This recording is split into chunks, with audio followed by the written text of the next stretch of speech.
The developed countries, they have their economies in order. But Europe is also suffering. So it is suffering, but not to the extent the suffering we see in the developing world. And Europe can have, this can be an inconvenience for Europe, we can say. But Europe has its geostrategic goals. Primarily, the US has its geostrategic goals to single out and isolate Russia. US is making money. Yes, they are making money, sir. So I believe the President Zelensky has to take this into consideration, that other people who do not have direct stake in the war, they might stand to win from it. But ultimately, the losers. So how you will explain Pakistan situation? Are we the loser or the gainer? Sir, in terms of the effects that it has on our economy and the tailspin that we have seen, we definitely are seeing a lot of effects of that war in Pakistan.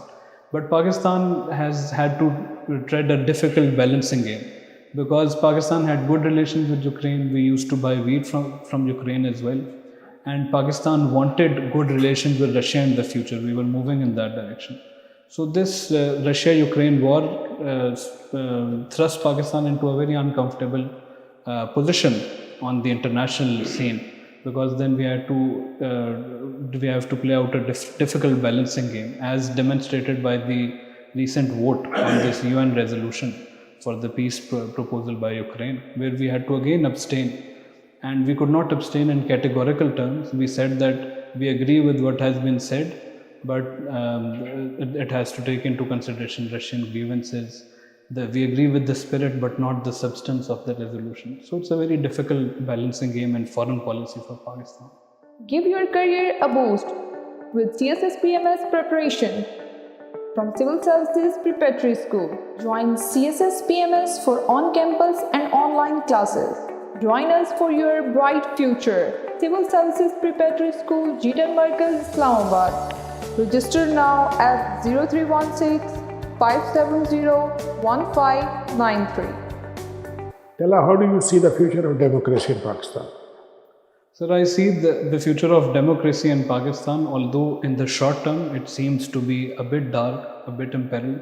But if the processes continue to roll out, I believe it is only better for the democracy that we go through these small shocks, we go through this turbulence, because after these hardships, there will be an institutional memory in different parts of the country, in different political segments. They will know not to repeat these mistakes.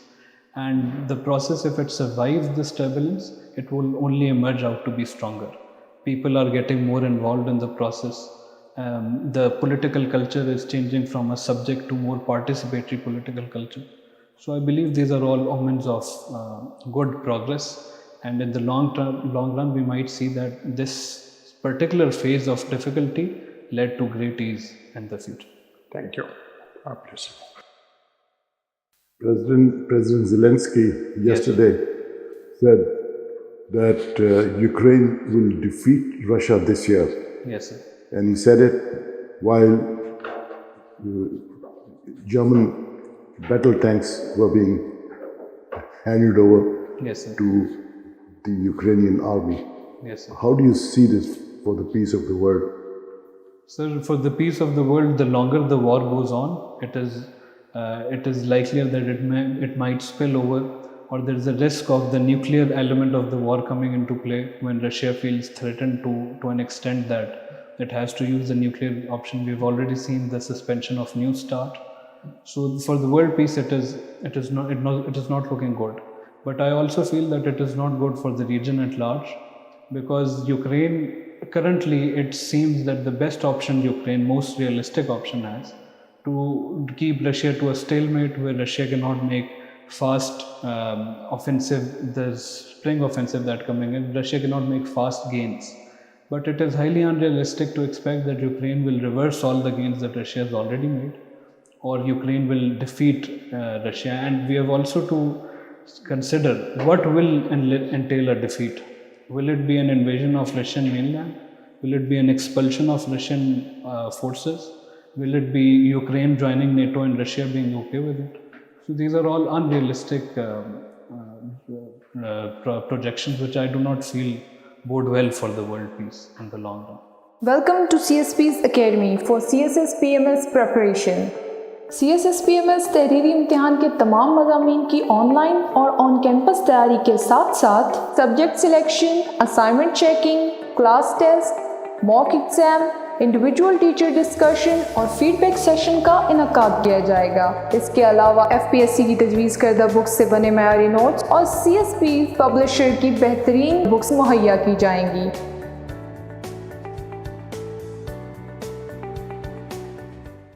How will you define a policy? Sir, a policy is a broad consideration of the environment and a broad setting of the parameters through which you have to achieve certain goals and objectives. It can also enlist a state or an individual or a group's approach towards a certain challenge and how it will solve it. So it is a broad term under which all these parameters, the premises. Okay.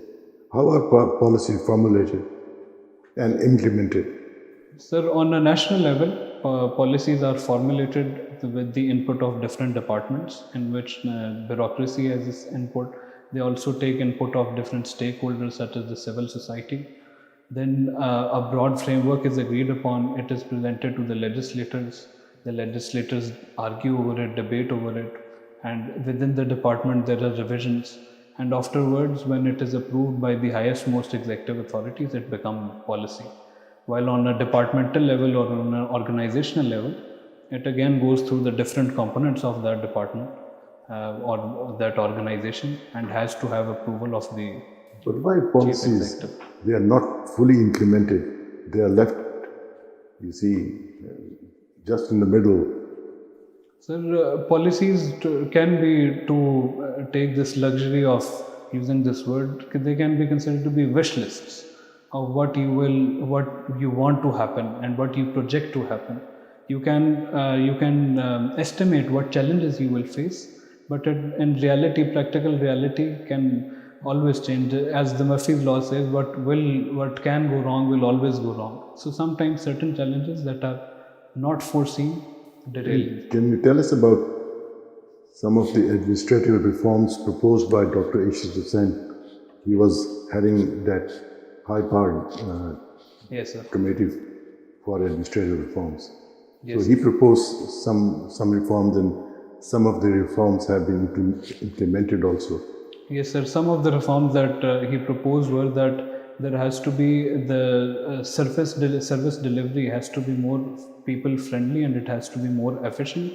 Then he also proposed that there have to be mid-career courses for promotions, and there have to be mid-career courses in order to make the structure of the civil services more like a pyramid that is followed in the military, where there is a large base but the apex is narrow. And then he also proposed certain reforms in the civil service entrance exams. He proposed that specialized entrance be considered. He also gave more emphasis on the reports that are to be given to the performance reports and the evaluation reports, so that underperforming. How do you see the reform proposed by him and government has implemented it? The weeding of the dead wood. Yes, sir. What are your views on it? Sir, The policy which he has performed, and the government is trying to implement that. Sir, I believe it is necessary to weed out the dead wood. In order to have efficiency within any structure, it is necessary to weed out the non-performing people, because it not only gives incentive to the performers, but it also acts as a deterrent to other non-performers and relegates this culture of mediocrity from the structure.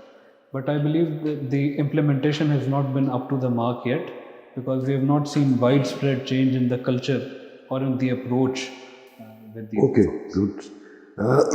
Accountability Bureau has, we all know, Yes, sir. miserably failed, Yes. become highly controversial. So, in your view, what should be contours of the Accountability Bureau looking in the future? So the contours of the Accountability Bureau is that we have to define, there has to be consensus across the board over what the scope of their operations would be, We have to solve the problem that if we include bureaucratic decisions within the ambit of their powers, then it does not lead to more bureaucratic red tapeism. We have to also we have to bring a human element to their conduct, because the 90-day physical remand and the way it was being abused in previous years. There was an example of the University of Sargodha professor who died in NAB custody. Such cases have to be made sure that this remand is more humane in this reason. But the main issue is that even when the accountability court pursues a case, such cases are not then prosecuted in courts. So there has to be a more synergy between NAB prosecution and the carrying out of the punishment or the trials in the accountability. How do you see plea bargain as a tool of justice? So I believe it is a good incentive in order, if a system is failing, if a system is not able to efficiently weed out corruption, then you have to rely on the victims, on the abusers of the system, to come forward and give some of the money and to just whiten their name. But in efficient systems, plea bargains are not as abused as they are in our country. Because in our country, they're just, when they feel that they will be dragged, so they just give some money and they're able to secure a plea bargain. What do you know about a police station that is your second choice? If you have to explain someone as to what is the police station, how will you do it? So the police station is the integral unit of the police services. And the police services are very important for the law and order in the society. And a society without law and order cannot make neither social progress, neither economic progress, neither political progress. So policing is a very important integral component of the central unit of that component is the police station, where we have an SHO who is normally in charge of the police station. We have the people who are under the SHO, the Jawans of the police, and they have a lot of dealing with the public.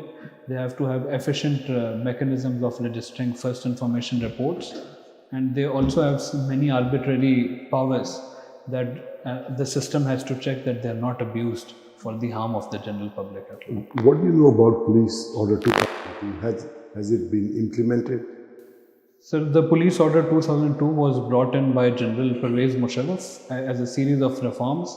Prior to that, the police was functioning on an outdated order that was, if I'm not wrong, it was it was a colonial era police order that was based on the Irish police. And the Irish police was made just to suppress the Irish revolutionaries that were there. So it was outdated and not fit for the system. So 2002, the police order laid more emphasis on community policing at large. It laid more emphasis on reducing the political interference in the postings of the police. Has it been able to change the colonial mindset of the police? If we see it prima facie, it has not, because it wasn't implemented on a larger scale. The closest we see to its implementation is in Khyber Pakhtunkhwa under the KP Police Act 2017, then KP Police Act 2020, in which the IGs were empowered. They were empowered to post their own officers. There was a committee overseeing the IG, so political supervision or political oversight was reduced or diluted in that committee. So it was a good initiative in KP, and even police officers say that the KP police is more professional than its counterparts in Punjab and Sindh. Talha Rafeeq, you're a science student basically. Yes, ma'am. You studied physics, maths, biology. Yes, Have you heard of God particle? ma'am. I've heard of it, but my knowledge is very superficial as to the God particle. Nowadays in medical science, they're talking about regenerative medicine. Yes, ma'am. What is your take on that? Ma'am, I haven't studied a lot about regenerative medicine, but from the very terms regenerative medicine, I believe it is concerned with rehabilitation, and it entails the plastic surgery department, the prosthesis department of rehabilitating